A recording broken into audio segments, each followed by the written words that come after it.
Welcome to Sweet Life Beat Life. We hope this video helps. You start by getting control.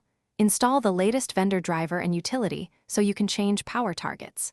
Once done, enable any advanced power settings in BIOS or UEFI if your board offers them. This matters because motherboard limits can block changes. Make sure to log baseline power draw with HW info or GPUZ so you know the starting point. This creates a safe reference. You will need that telemetry when you step up limits, because it tells you how much headroom you actually have. You next increase the power limit in small steps, typically 5 to 20%, using the vendor utility or MSI afterburner. This lets the card sustain higher clocks. Once raised, tune clocks and voltage incrementally, apply a small core clock bump, run a stress test, then repeat.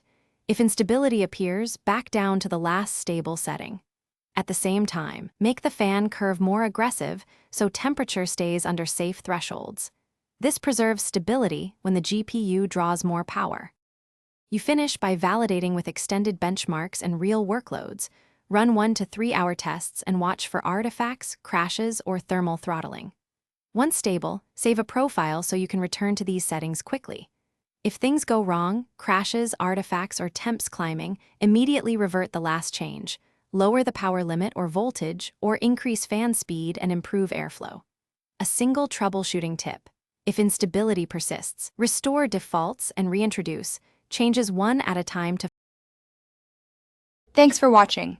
Consider subscribing if we helped you.